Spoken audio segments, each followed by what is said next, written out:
A paz do Senhor para todos os nossos irmãos, irmãs, obreiros, obreiras, superintendentes de escola bíblica, professores, professoras, pastores, evangelistas e todos os demais irmãos e irmãs que nesse momento estão sintonizados e sintonizadas neste podcast. Hoje teremos a lição número 5, cujo tema é bastante chamativo. Daniel, Deus controlando tudo. Bênção de Deus. Eu sou o evangelista Souza, aqui da cidade de Currais Novos, e estou juntamente aqui com o pastor Túlio. Muita alegria, bênção do Senhor. Então, as minhas saudações iniciais é que nós possamos sempre, na presença de Deus, entender que Ele é soberano em nossas vidas. Pastor Túlio, com as suas considerações iniciais. A paz do Senhor, evangelista Souza, como também a todos os professores, alunos e superintendentes da Escola Bíblica Dominical, especificamente da classe juvenis, e todos aqueles que terão acesso a esta aula, que sejam completamente abençoados com o conteúdo que aqui será transmitido e que sirva de crescimento para a sua vida e para cada vez mais você possa servir ao reino de Deus para a edificação da igreja. É isso que nós esperamos, contribuir com a vida de cada um dos nossos irmãos. Amém. A temática é Daniel, Deus controlando tudo. E a referência bíblica está no livro do profeta Daniel, capítulo 1, versículo 17, que diz: Ora, a estes 4 jovens Deus deu o conhecimento e a inteligência em todas as letras e sabedoria, mas a Daniel deu entendimento em toda visão e sonhos. Então, aí nós temos o nosso referencial bíblico nesta lição. E alguns textos aqui da leitura bíblica em classe, a qual encontra-se em Daniel, capítulo 1, versos 1 ao 7, ainda no mesmo livro, Daniel, capítulo 2, versos 29, 30. E aqui nós temos este texto, e eu vou ler apenas alguns versículos. Versículo 1 de Daniel 1 diz assim: No ano terceiro do reinado de Jeoaquim, rei de Judá, veio Nabucodonosor, rei da Babilônia, a Jerusalém, e a sitiou. E é interessante porque a Bíblia diz assim no verso 2: E o Senhor entregou nas suas mãos a Jeoaquim, rei de Judá, e uma parte dos utensílios da casa de Deus, e ele os levou para a terra de Siná, para a casa do seu Deus, e pôs os utensílios na casa do tesouro do seu Deus.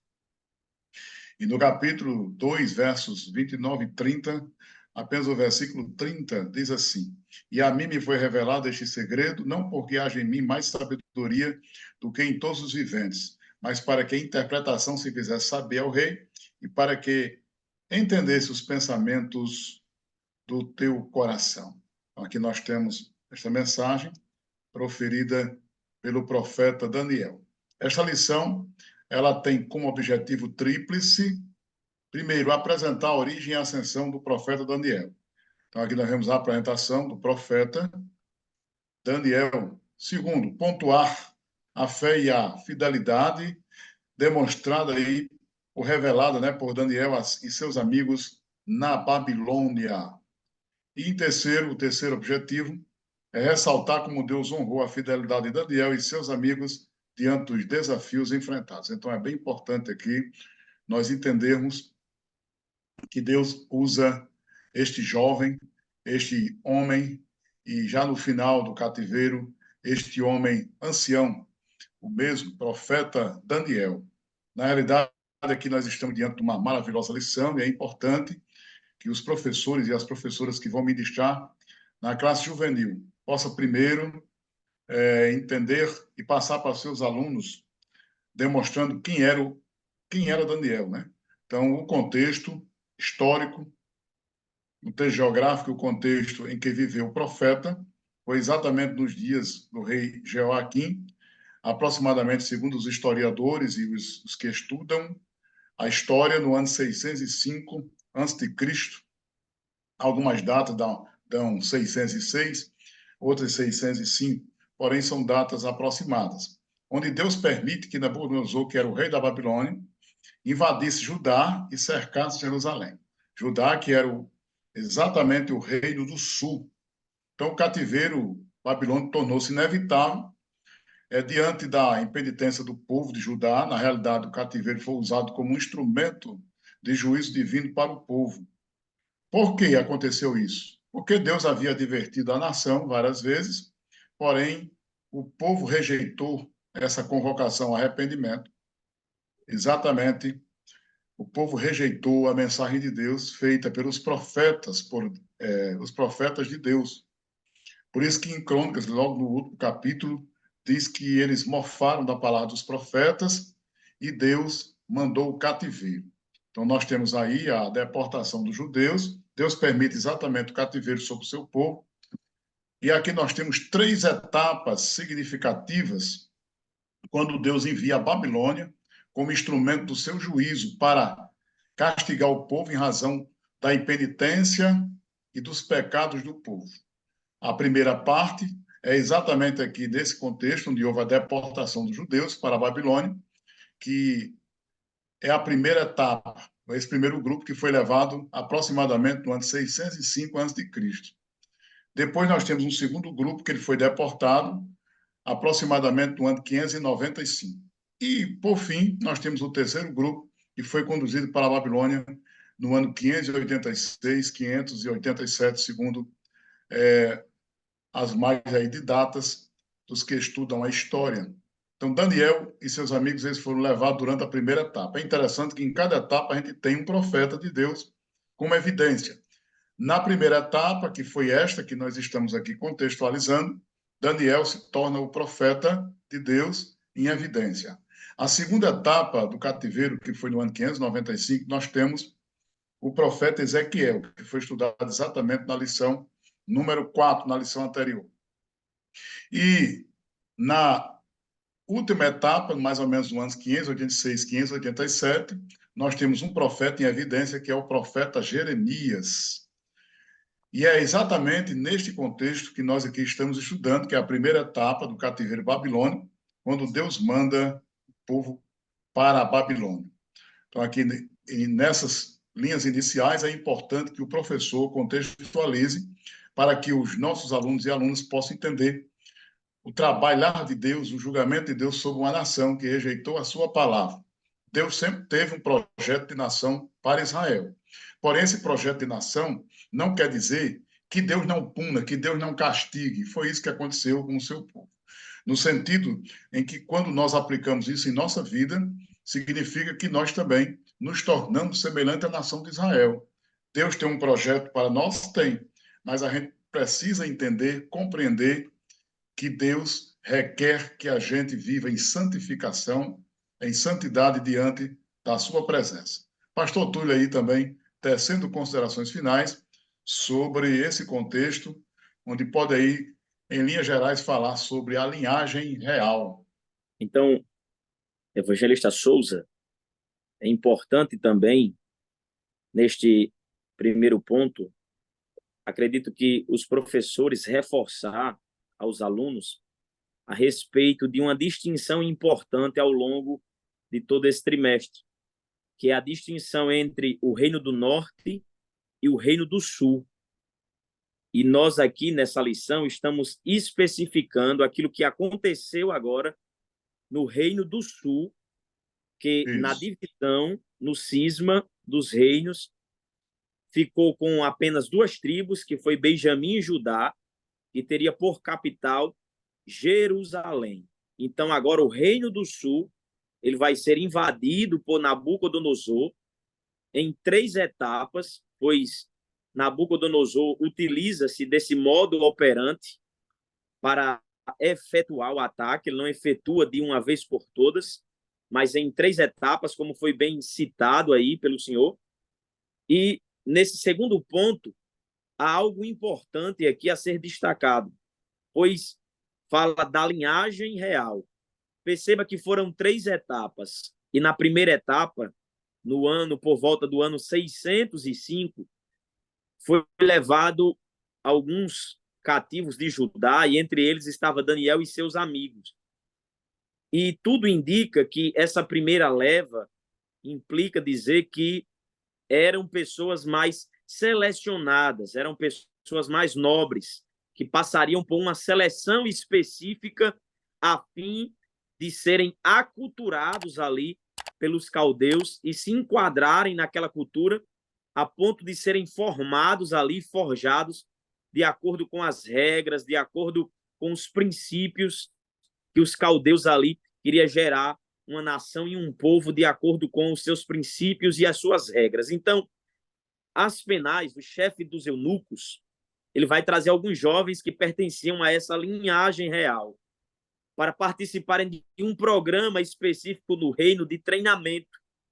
E esse programa era tão importante que, trazendo para uma linguagem mais acessível, era uma proposta muito boa. E a proposta era a seguinte: eles teriam uma bolsa integral, e nessa bolsa integral eles estudariam pelo menos 3 anos, estudariam certamente uma das melhores escolas, que eles possibilitariam aqueles jovens estudarem, e logo após a sua formação, eles já estavam com o emprego garantido, ou seja, já tinham ali acesso ao palácio para servir ao rei e as demandas ali que implicariam em sua vida. Então, perceba que dentro desse contexto era algo muito positivo, dentro dessa visão humana. Mas perceba que havia um pensamento ali por trás. E o pensamento de Nabucodonosor era que aqueles jovens aprendessem as letras, aprendessem a cultura dos caldeus, e eles teriam ali uma rotina de dieta específica, ou seja, com o melhor que eles poderiam oferecer no império. Então, eles tinham todas essas regalias e tudo isso oferecido para eles, para que eles pudessem se aculturar aquela nação. Então, é um ponto importante a ser destacado. Nessa primeira leva, foram pessoas específicas a serem levadas com a intuição de formarem eles de acordo com aquilo que Nabucodonosor previa para que uma nação crescesse e se fortalecesse. Verdade. E a gente vê aqui pelo contexto, né, até os nomes, para que eles mergulhassem na cultura da Babilônia, eles mudaram os nomes daqueles jovens. Daniel, que passou a se chamar Beltesazar, Ananias, chamaram de Sadraque, Misael de Mesaque e Azarias de Abednego. Então, ali no palácio, aqueles jovens aprenderiam, né, as letras, a cultura dos caldeus e teria exatamente essa rotina, conforme você falou. Um cardápio deveria ser servido para que eles fossem fortalecidos no melhor que poderia ser oferecido do império. Mas é isso que você falou. Deus sempre tem Possa seus ser que propósitos, né? gere até mesmo, Evangelista Souza, um questionamento na sala, dentre os alunos, e perguntar aos professores do porquê houve essa alteração nos nomes. O porquê eles mudaram, alteraram o nome destes jovens. E um dos pontos importantes a serem aqui valorizados é que, na cultura judaica, o nome que os pais davam aos filhos não eram nomes aleatórios. Isso. Mas havia pelo menos dois aspectos importantes. Primeiro, de acordo com o nascimento daquela criança, era dado o nome. E segundo, a respeito de uma experiência que aquela família teve com Deus, e eles aplicavam sobre o filho aquele nome. Ou seja, eles tinham nomes teológicos que glorificavam a Deus, que revelavam uma qualidade de Deus. Então, Daniel, Deus é meu juiz. Então, perceba que eram nomes teológicos que valorizavam a qualidade do Deus de Israel, do que eles serviam.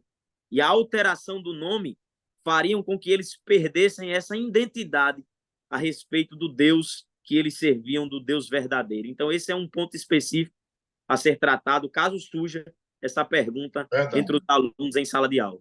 E é muito importante, um dos vários exemplos, ou um dos exemplos, a gente tem o nascimento dos filhos de Jacó. Pode ver que, quando eles nasciam, vejam os nomes que eram dados por Lia e Raquel aos filhos, até mesmo os filhos das servas, elas colocaram nomes que glorificavam a Deus, enquanto que aqui na Babilônia esses nomes eram em homenagem aos deuses da Babilônia. Enquanto na cultura judaica os nomes tinham a ver com o nascimento dessas crianças ou dessas pessoas ou uma experiência, né, que eles vivenciavam, na cultura babilônica era exatamente uma homenagem aos deuses. Realmente é uma mudança muito grande. A nação estava subjugada, porém esses jovens mesmos dentro de uma cultura pagã, uma cultura estranha, uma cultura que não vivenciava e nem cultuava a Deus, esses jovens permaneceram firmes. Que é exatamente aqui que nós temos o profeta estadista, onde Daniel se destaca em todos os dias que ele esteve no palácio do rei. Daniel e seus amigos ele desfrutavam do cuidado divino. Tanto é que esses jovens sobressaíram em relação aos demais que haviam ali sido transportados, né, para a Babilônia. Então, na Bíblia, nós temos a garantia de que Deus concede exatamente a Daniel, Ananias, Misael e Azarias a graça de ter o conhecimento e a sabedoria. E é interessante porque o próprio texto mostra que a Daniel, o Senhor concedeu entendimento em toda visão e sonhos, que está lá no capítulo 1, verso 17. Então, Deus iria exatamente levantar Daniel como uma liderança forte e significativa ali dentro do império. Então, é importante que mostre que o cristão, mesmo dentro de uma cultura estranha, aqui na história de Daniel, a gente aprende que um homem, uma mulher, um jovem, uma pessoa de Deus, ele pode até estar lá no palácio, onde haja paganismo, onde haja cultura estranha, mas ele demonstra o testemunho de Deus. Então, é por isso que, no sentido assim de uma aplicação, é importante os professores passarem para os juvenis, para os jovens, para esses moços de 15 a 17 anos, que é a classe, que mesmo que nós estejamos lá no mundo acadêmico, esse palácio aqui representa as experiências vividas por nós.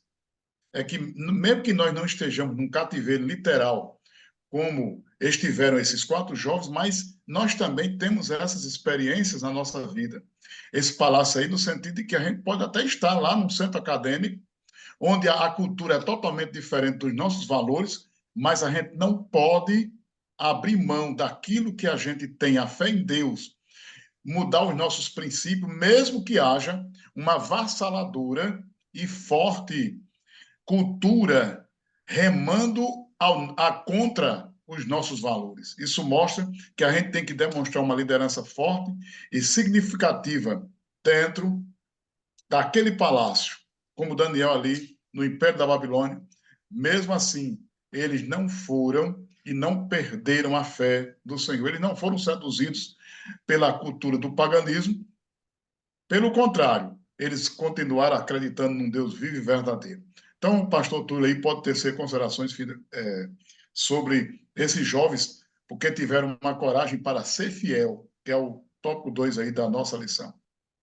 Outro ponto a ser destacado, evangelista Souza, é que às vezes nós damos muita ênfase aos personagens citados no texto, ou seja, Daniel, os seus amigos, Nabucodonosor, todos esses envolvidos, claro, faz parte, mas nós não podemos esquecer do tema central pelo qual o autor tem a intuição de apresentar, que é Deus controlando tudo, ou seja, é um destaque a respeito da soberania de Deus sobre a história. Ou seja, por mais que o povo erre, Deus continua no controle de todas as coisas. Então, o segundo ponto fala a respeito da coragem para ser fiel. Coragem para ser fiel. E dentre tantas qualidades que Daniel e os seus amigos eles tinham, uma delas se sobressaiu. E eu acredito que é por causa dela que eles alcançam o favor de Deus. E essa coragem para ser fiel, em primeiro lugar, ela precisa ter uma convicção pura. Daniel, ele tinha uma convicção pura, uma certeza pura. Ou seja, Daniel e seus amigos, eles foram educados na lei do Senhor. E a lei do Senhor, ou seja, a literatura de Daniel e daqueles jovens, regiam de fato a vida deles. Quem é que foi dizer a Daniel que comidas sacrificadas a ídolos eles não podiam comer? Quem foi que disse a Daniel? Logicamente, as escrituras que regiam a vida deles, que padronizavam a alimentação, a maneira de vestir, a maneira de falar. Então, todos esses aspectos é importante, porém, o principal deles é que a lei, ou seja, a palavra de Deus, era que regia e dominava o coração daqueles jovens. E quando a nossa vida ela está fundamentada na palavra, a nossa convicção e a nossa certeza, ou seja, no Deus que a gente serve, ela é pura, ela é real, ela é verdadeira. Então, esse aspecto é um aspecto importantíssimo a ser destacado é que a lei do Senhor, desde a infância de Daniel, notoriamente, as práticas religiosas, a dieta, bem como os ensinamentos, contrariavam tudo aquilo que eles aprenderam e foram formados, tanto pelos seus pais, culturalmente, como também pela lei do Senhor, que eles obedeciam e eram completamente regimentados diante dessa situação. Então, quando eles foram para este lugar, eles estavam alicerçados e fundamentados na lei do Senhor e na palavra de Deus. Então, isso é importante com que os professores repassem para os seus alunos. Não importa onde eles estejam, não importa qual ambiente eles vão, se eles estiverem fundamentados na palavra de Deus, serão fiéis e sobressairão de situações difíceis, como Daniel e seus companheiros. Verdade. Você falou aí sobre a convicção pura, né, que aqueles jovens tinham. E no subitem aqui, isso aí se traduziu em ato. Eles decidiram não se contaminar.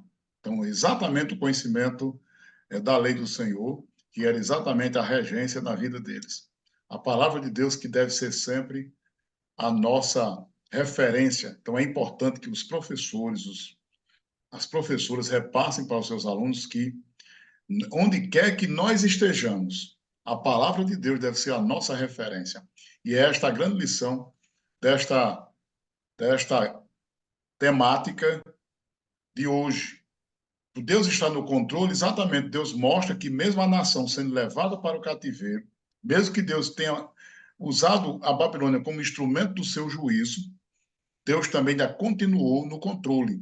Alguém pode até dizer, como é que uma nação de Deus, que Deus sempre teve um projeto de nação para Israel, Deus, no seu grande amor, faz isto? Exato, o amor de Deus tem nuances que a gente não desconhece. O próprio amor de Deus fez isso para demonstrar o juízo sobre um povo, para que eles se voltassem para Deus e entendessem. E aqui nós temos na pessoa desses jovens exatamente essa convicção. Eles decidiram não se contaminar com o cardápio que era servido dos manjares do rei. E para isso, Deus também honrou a fé daqueles homens, a ponto de que, no resultado final, eles se tornaram mais fortes do que aqueles que seguiram exatamente os ditames e a cultura daquele império. A vida de oração também foi uma decisão firme e forte daqueles jovens, porque eles se mantiveram firmes na fé, né? A decisão de não se contaminar com aquela cultura babilônica não seria exatamente suficiente, mas eles precisariam seguir uma busca de comunhão com Deus alimentada com a oração. Essa comunhão é exatamente o motivo que caracteriza a pessoa de Daniel como aquele homem de oração, aquela pessoa que se torna aquilo que é uma demonstração de um testemunho real e verdadeiro. Então é muito importante que nossos jovens aprendam com Daniel o fato de que eu não posso usar como desculpa, mas eu estou lá dentro de um local onde as pessoas não creem em Deus, é uma cultura estranha. Mas a história de Daniel demonstra que o homem ou a mulher de Deus pode sim demonstrar testemunho dentro de um lugar onde possa haver uma cultura estranha e até contrária às nossas crenças e valores. Mas nós devemos demonstrar o nosso testemunho para que, diante de todas as tentações, pressões do mundo, a nossa vida contínua de oração seja sempre sustentada para vencermos pela fé. Então, é muito importante isso e interessante aqui, onde chegamos aqui no top 3, sobre essa festa na Babilônia. Aí nós temos alguns eventos que se seguem, porque Daniel dá a entender pelo contexto, pelo texto, pela história, que ele foi levado jovem para a Babilônia, juntamente com aqueles moços, e quando termina o cativeiro babilônico, nós temos lá um homem que amadureceu, que enfrentou as pressões de uma cultura estranha, mas nunca se contaminou. Então, esse tópico 3 aqui fala sobre uma grande festa na Babilônia, em que aqui nós estamos diante do orgulho humano, né, onde se demonstra aí. Então, pastor Túlio, pode conceder aí suas considerações nesse tópico 3, e nós aqui vamos tecendo considerações em razão do nosso tempo, que já está se esgotando. Esse terceiro ponto fala a respeito da festa na Babilônia, e o primeiro subtópico desse terceiro tópico é o orgulho humano, especificamente o capítulo 2, onde Nabucodonosor tem um sonho, e este sonho, ele desesperadamente pede para que as pessoas o interpretem. Ele convoca ali alguns sábios, astrólogos, pessoas que estavam envolvidas no seu palácio ali, nas suas cercanias, mas nenhum daqueles conseguem interpretar o sonho que o rei teve, de maneira que Daniel, ele pede ao rei um tempo, e esse tempo foi para consultar os seus amigos e juntos orarem a Deus, e o Deus dos céus resolve revelar a Daniel a respeito do sonho do rei, de maneira que Daniel interpreta o que significaria aquela estátua pela qual o rei sonhou, e essa estátua ela era dividida em algumas partes que representavam reinos que dominariam a terra ou dominaram em algum tempo ali aquele contexto, subjugaram a nação de Israel, porém teria um reino que era eterno, que viria e se sobressairia sobre todos esses outros reinos, de maneira que Nabucodonosor era a cabeça de ouro e se orgulharia de dominar, de estar nesse poderio, mas o Senhor subjugaria Nabucodonosor, como não só ele, também toda a Babilônia seriam subjugadas por Deus. Então Deus usa os babilônicos para subjugar Israel, a fim de levar o povo ao arrependimento e melhorar características específicas nele, como Deus também daria vitória ao povo dele, subjugando assim a nação da Babilônia e também subjugando o próprio Nabucodonosor, para que ele perdesse o orgulho e aprendesse a glorificar a Deus, e ele soubesse que ele não tinha tanto domínio e tanto poder. Então, o orgulho humano, ele é quebrado através da autoridade, da soberania de Deus, onde Deus mostra o homem que ele é aquele que controla e domina todas as coisas. Acredito que esse é o ponto central a respeito desta visão, a respeito deste sonho interpretado por Daniel. E é interessante, pastor Túlio, que o capítulo 2 e o 3, eles falam exatamente sobre estátuas e o poder de Deus sobre elas.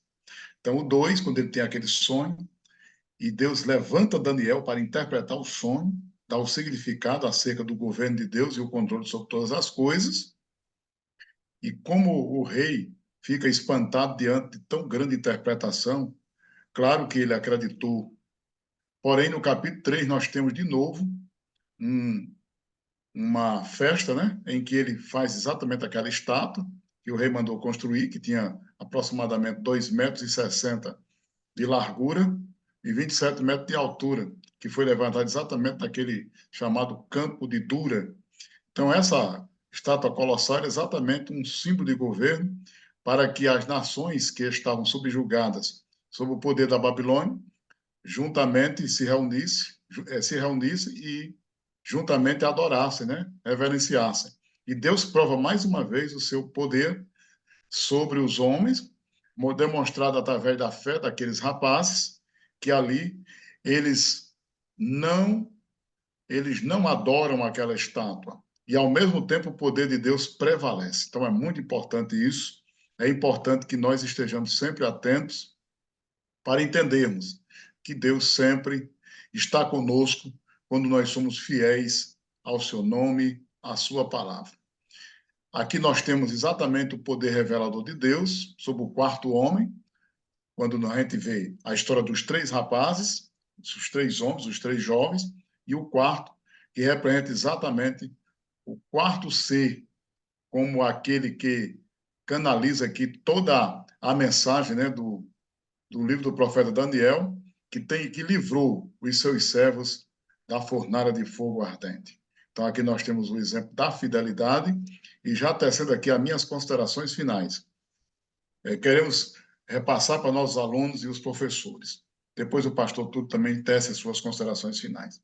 Então, a história de Daniel e seus amigos na Babilônia mostra exatamente que Deus ele não abandona os seus servos, mesmo que a nação tivesse recebido, né, o juízo divino nos momentos mais difíceis, mas eles enfrentaram desafios, demonstraram a sua fé, revelaram o Deus verdadeiro, viveram a fidelidade ao Senhor. Eles não afrontaram o rei, mas confrontaram com aquilo que é verdadeiro, e Deus honrou a fé dos seus servos. Apagaram a força do fogo, e Deus revelou ali que ele está no controle de todas as coisas. Então é importante que nós possamos entender que Deus é soberano. O livro de Daniel mostra que Deus tem soberania sobre os homens, sobre os reinos da terra, e que não existe um reino maior do que o reino do nosso Deus. Pastor Túlio aí com as suas considerações finais também. Então, concluindo este momento importante, os professores certamente devem incentivar os seus alunos a valorizar cada vez mais as escrituras, porque o que nos chama a atenção é a postura destes jovens. Mas, logicamente, a postura destes jovens não é uma postura aleatória, é uma postura que foi formada tanto pelos pais, culturalmente, como também pelas escrituras. Então, esses jovens foram forjados muito novos e ainda assim levados para um contexto completamente diferente, sob pressão, mas a palavra de Deus, ela permanece no coração daqueles jovens de maneira que eles continuam fiéis a Deus diante de situações adversas. Então, valorizem as escrituras, vivam as escrituras, porque ela se encarregará de moldar a postura de cada um dos nossos jovens, de cada um dos alunos, e os professores devem, logicamente, incentivar os seus alunos a viverem, a ler, a estudar a palavra de Deus, pois ela vai trazer as orientações necessárias para nos mantermos firmes em momentos de adversidades e de pressões, onde nós estamos vivendo não as mesmas características da época de Daniel, porém um reflexo também dessas ideologias, dessa aculturação que querem trazer para os nossos jovens atualmente.